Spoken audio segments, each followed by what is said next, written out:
Greetings of the day to all of you.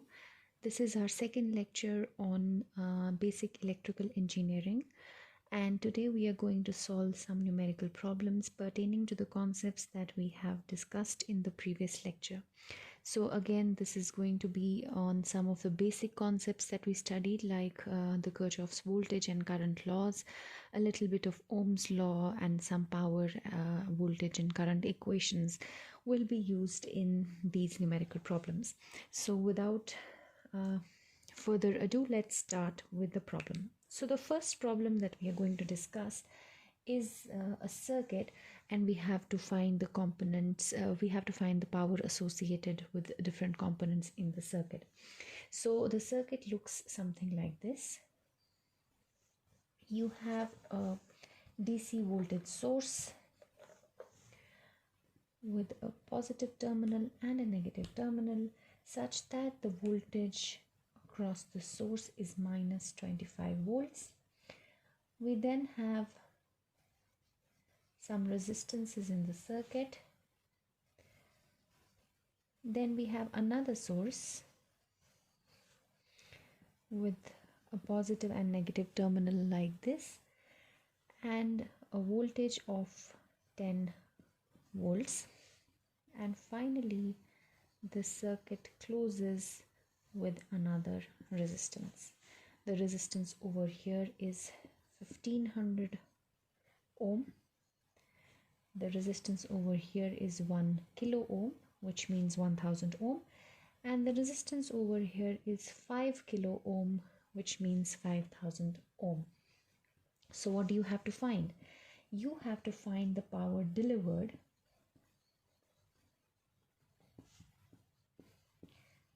to the 5 kilo ohm resistor, power delivered to.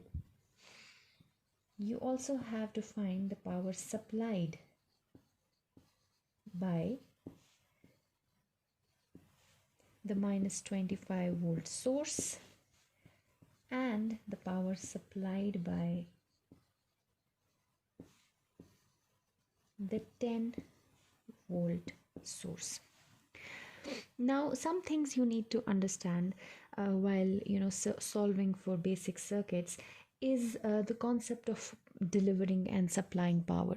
Now, when we use the term power delivered to, we generally refer to loads, because it is expected that your loads or your resistance will consume power, or power will be delivered to them. So we are using power delivered to the 5 kilo ohm resistance. When we talk about power supplying, so generally it's not necessary, but generally power will be supplied by sources. Sometimes sources may even consume power, but as a thumb rule, we generally tend to take the convention that sources supply electrical power, though they may also consume power, but resistors will always consume power. Okay, so let's start with power delivered to the 5 kilo ohm resistance. So in order to find the power delivered to this resistor, I either need to find the voltage across this resistor, or I need to find the current through this resistor. And in doing so, I will be aided by the Kirchhoff's laws. So let's write the KVL first. We start from here. So as per my convention, let's call this voltage as V1. As per my convention, minus of V1 plus V2, I'm assuming that the current is flowing in this direction around the circuit. Then plus V2, so it will produce a drop like this. Then it will go again like this and produce a drop like this. So the current entering into a resistor, that point is marked as positive. So then I have plus V2, then plus V3, then from minus to plus, so minus V4, and then again from plus to minus, so plus V5 is equal to 0. So that is my KVL. Now let's substitute for different terms. I have the first voltage V1 being equal to minus 25 volts. Then V2, I can say it is equal to the product of current through the second resistor, I mean the first resistor or the second element, and its resistance, which is 1000 ohms. So now we are using the Ohm's law. We have already used the KVL. Now we are using Ohm's law, and the same current is also flowing through the other resistor because they are in series. So I into 5000, and then the third V3, the third voltage is 10, sorry, the fourth voltage is minus of V4, so minus 10 volts, and then plus V5, so plus I into 1500, that makes it 0. So I have just substituted for all these voltages in the equation. Okay, so now let me solve it further.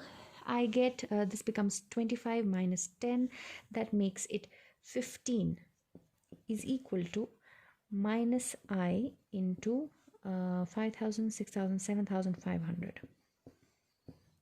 So the current in my circuit is minus 15 upon 7500. So using Ohm's law and Kirchhoff's voltage law, I have found the circuit current, the series current in the circuit.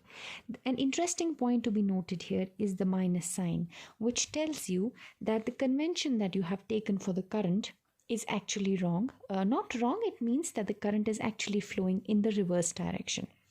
So in this circuit, the current will be flowing in the reverse direction. But let's keep our conventions as it is. With this convention also, we will get all the answers correct. Okay, so this is the value of current flowing into the circuit. Now what do we have to find? Power delivered to the 5 kilo ohm resistor. Now the power delivered to the 5 kilo ohm resistor will naturally be equal to the voltage across the resistor and the current through the resistor, or it can be equal to the current through the resistor into the value of the resistor. The power delivered to the load will always be positive. By convention, positive power getting delivered to the load means that it is doing what it is supposed to do, which means that power is being consumed, right? But when we talk about supplying power, if we say that a source is supplying power, then the power supplied by the source, if it comes out to be positive, it means that the source is doing what it is supposed to do, that it is supplying power.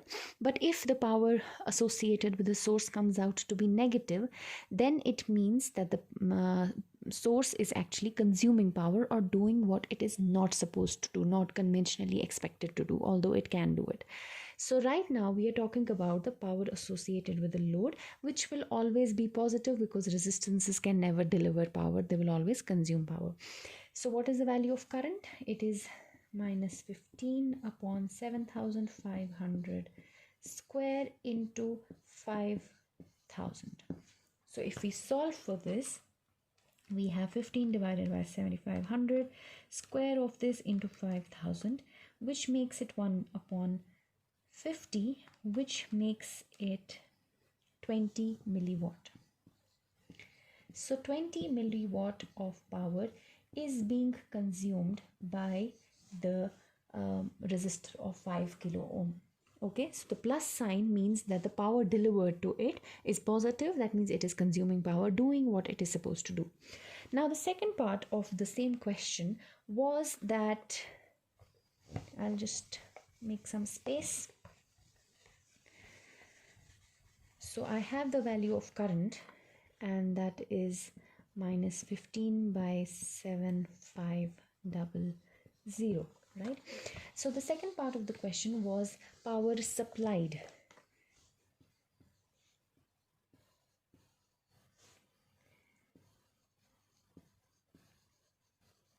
By the minus 25 volt source. Okay, so power supplied by any source is simply equal to the voltage of that source multiplied by the current coming out of that source. By convention, I told you that whenever you show the direction of currents, you show them coming out of the sources and going into the loads, into the positive terminal of the load, and coming out of the positive terminal of the source. And when you take those conventions, then ideally the power associated with the source, if it comes out positive, it means that it is supplying energy. And if you, by that convention, if you solve for the power associated with the load, then in that case, if it comes out to be positive, it means that it is doing what it should do. It is consuming power. So when we talk about power supplied by this source, it is simply equal to the voltage and the current coming out of this source. So let's see the voltage over here. It is minus of 25 volt, and the current through this is minus of 15 upon 7500. So minus and minus, it tells you, becomes plus. So we have 25 into 15 divided by 7500. That is 1 upon 20. That is, in terms of milliwatt, equal to 50 milliwatt. So power supplied by a source is voltage of the source into the current coming out of that source. And this value came out to be positive, which means that this source is actually doing what it is supposed to do. It is supplying power to the circuit. Basically क्या हो रहा है कि ये source क्योंकि minus 25 volt है, तो actually इसके अगर आप नॉर्मल कन्वेंशन, असली कन्वेंशंस लोगे तो प्लस 25 होगा कुछ ऐसे, और ये करंट इशू करेगा इस तरह से, right. It is going to issue current in the opposite direction, and then it is going to deliver power to the other elements, or it is going to supply power, which came out to be 50 milliwatt. But even with our conventions, the reverse conventions, we still came to know that it is supplying power in the circuit, the supplier of power. The third part of the question is to find the power supplied by the 10 volt source.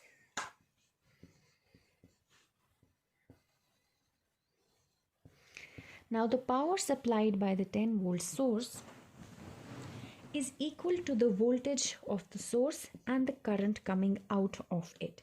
So voltage of the source is 10 volt and the current coming out of it is minus 15 upon 7500, which is equal to 10 into minus 15 divided by 7500 is minus 1 upon 50, which is minus of 20 milliwatt. This minus sign is interesting because now this minus sign is telling you that the source is not doing what it is supposed to do, what it is generally expected to do. That means it is not supplying but consuming power. So this minus 20 watt is power. This minus sign is basically reflecting that your 10 volt source is consuming power. Okay. Now basically if you analyze this circuit, तो basically इस circuit में क्या हो रहा है, आपका जो 25 volt का सोर्स है, because actually वो opposite direction में, it is going to pump current in the opposite direction.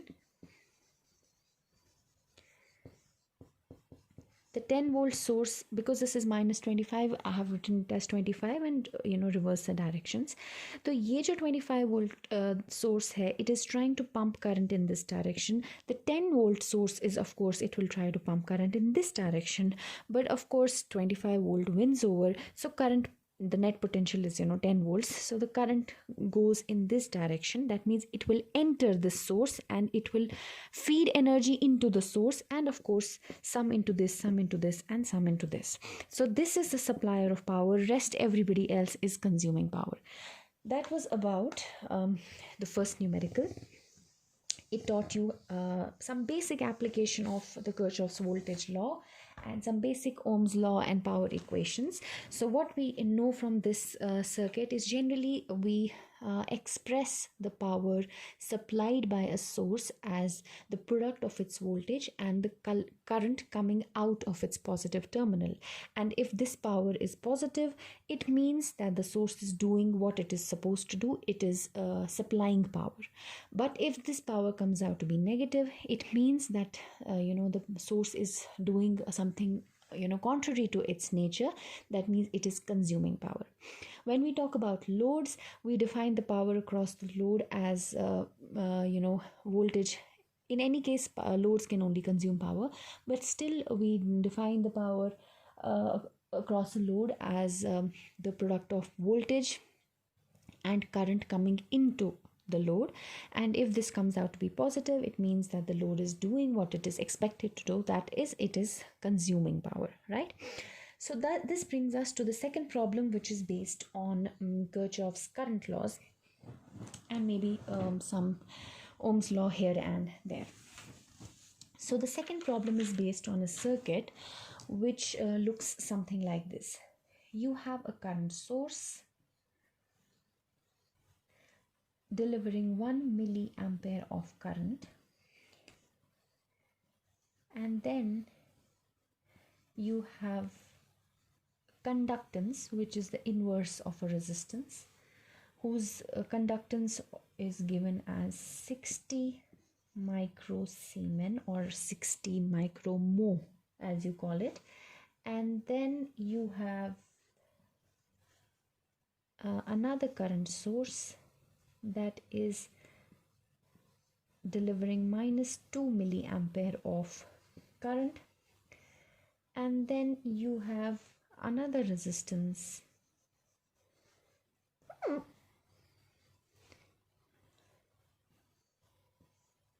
or you can say conductance, because the value is given in terms of conductance, and this conductance is 40 micromho.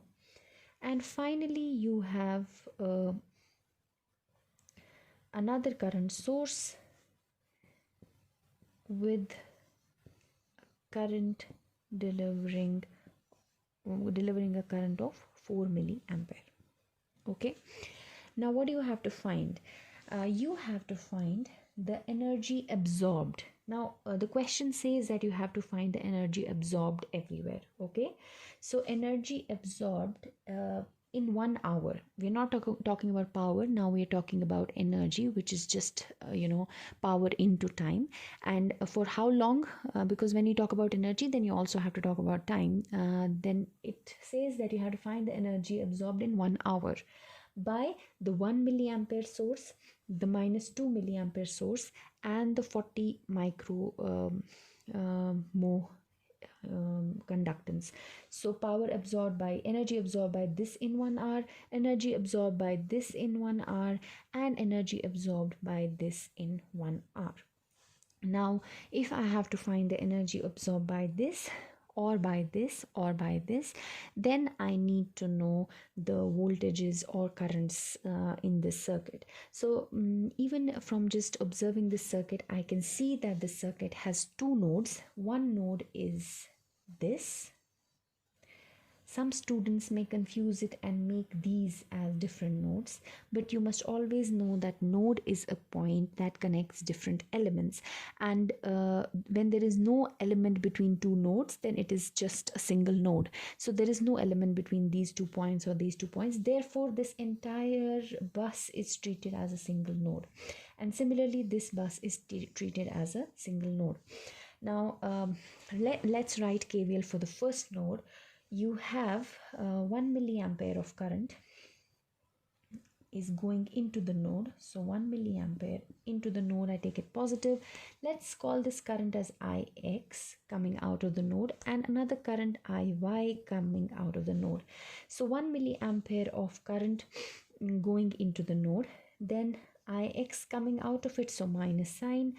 Then minus 2 milliampere going into the node, so plus minus 2 milliampere, and then Iy is coming out, so minus Iy, and 4 milliampere is going in, so 4 milliampere. This entire thing is 0, which means that if I just take the variables here and there, I get ix plus iy is equal to 4 plus 1, that is 5, minus 2, that is 3. So ix plus iy is equal to 3 milliampere. Now I have two variables and I have one equation. I need another equation, and it is very obvious that if I use the bottom node, I will get the same equation, because it is basically the other side. There is no difference. There are all parallel circuits. So this is like all branches are connected in parallel. So this node and this node is one and the same thing. You'll get the same equation. What I can do to get another equation in x and y is that I can apply KVL on this loop,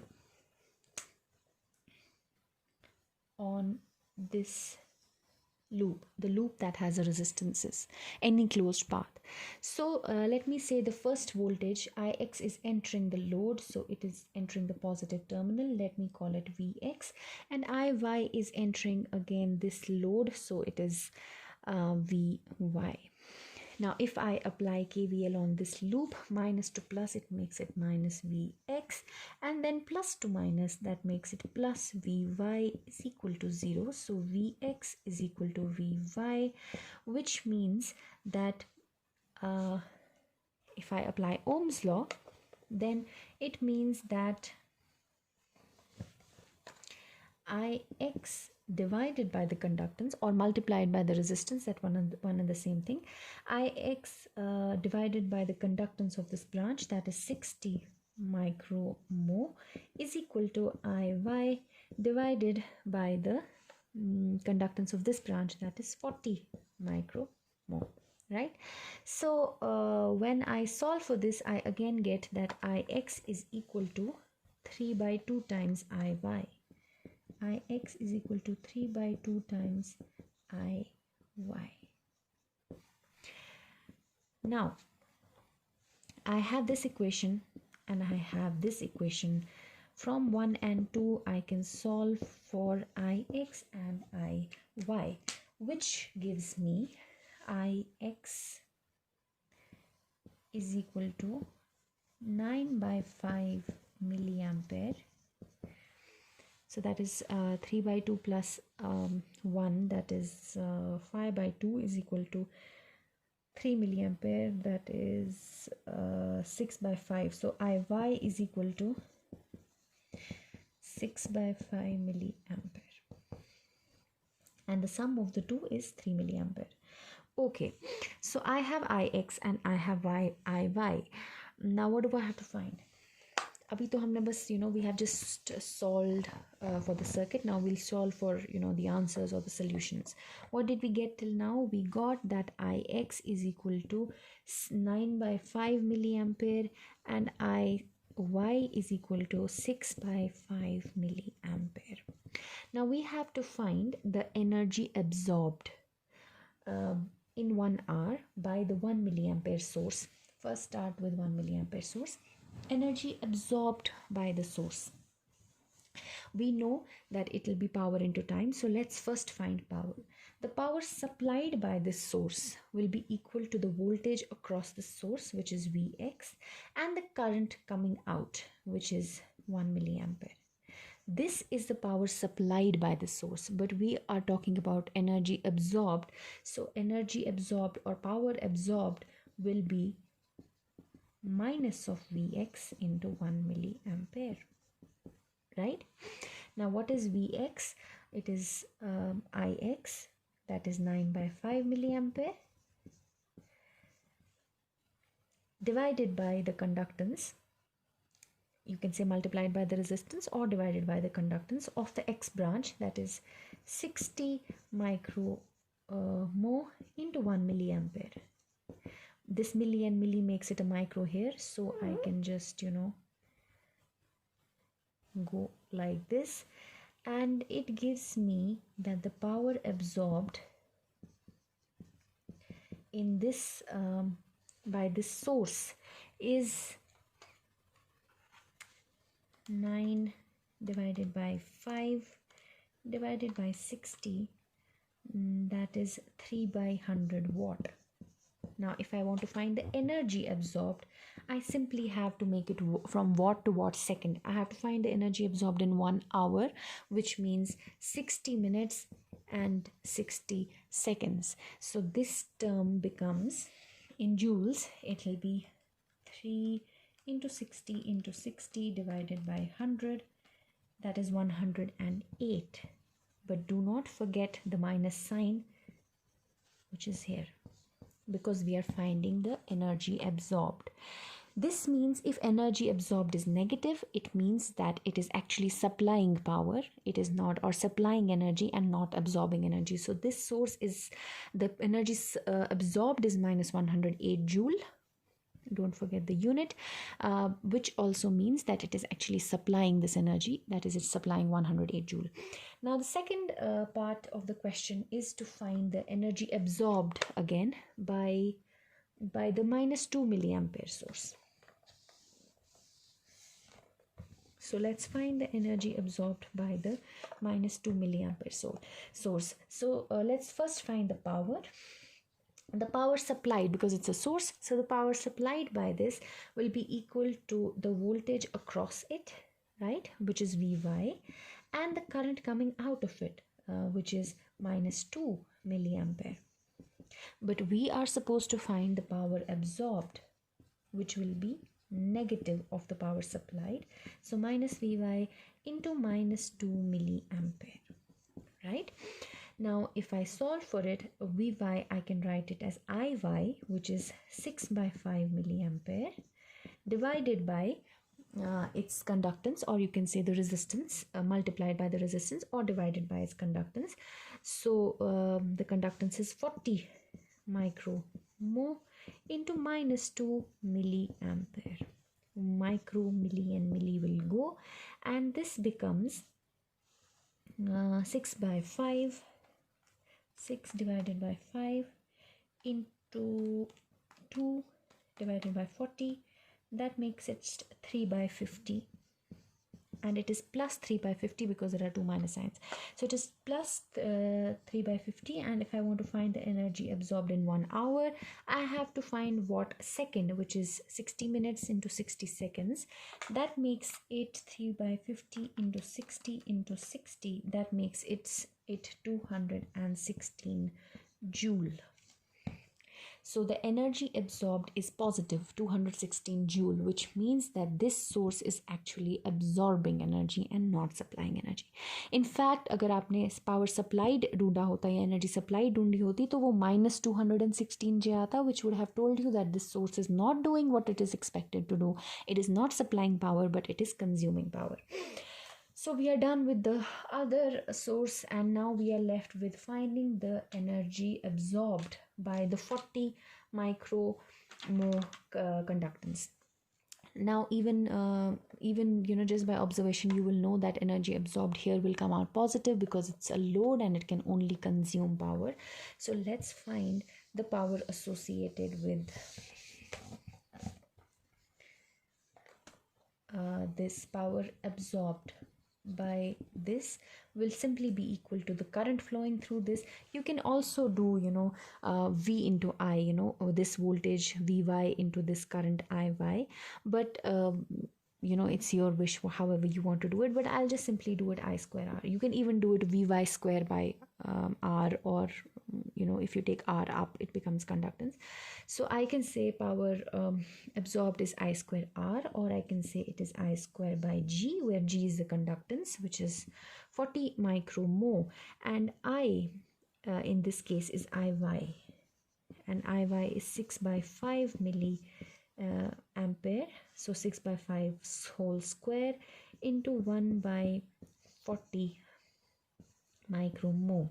I'm not putting 10 raised to the minus 6 and 10 raised to the minus 3 here, because inherently I know that a milliampere is going to get squared. So 10 raised to the minus 3, when it gets squared, it becomes 10 raised to the minus 6, which will cancel out with the micro here. But a better way to do it would be not really a better way, but if you think that you have a tendency to make silly mistakes, it's better you expand and use the right expansions for milli and micro. So if we do this, we get power absorbed by this conductance as 6 divided by 5 whole square divided by 40, which makes it 9 by 250. And if I have to find the energy absorbed, I will simply multiply it by 60 and then 60, which makes it equal to 129.6 joule. And this is the energy absorbed by this particular resistor or conductance, if you want to say it like that. So this was about some two basic questions on that used KVL and KCL, a little bit of analysis of both, and some Ohm's law, basic equations of power in a circuit, and what do you mean by power delivered by a source, that is a voltage and current coming out of it, the voltage across it and the current coming out of a source, that is power supplied by a source. And when you talk about a load, the voltage across it and the current coming into it is the power absorbed by the load. So these are basically just conventions. I want you to know that there is no hard and fast rule that you take this positive and that negative. As you go on further, studying the subject, and then later on other subjects in electrical engineering, that conventions it's just a mind game. Whatever convention you take, just stick to it and then don't change it, because automatically every convention works. There is nothing that is correct, but just apply that convention correctly. You can take an opposite convention as compared to what I take, but just stick to your own convention. So that was about just two basic problems. We'll move on to solving problems on dependent sources, because till now we have considered independent sources. I was assuming this 4 milliampere remains 4 milliampere irrespective of what I have connected to the circuit. Similarly, when we had voltage sources, we were assuming that those voltage sources continue to deliver those minus 25 volts or 10 volts irrespective of whatever the network looked like. But now we will talk about some dependent sources and solve for those circuits, and I'll discuss how we solve for dependent sources. That will be in the next lecture. I wish you all the best. If you have any queries, please keep me updated.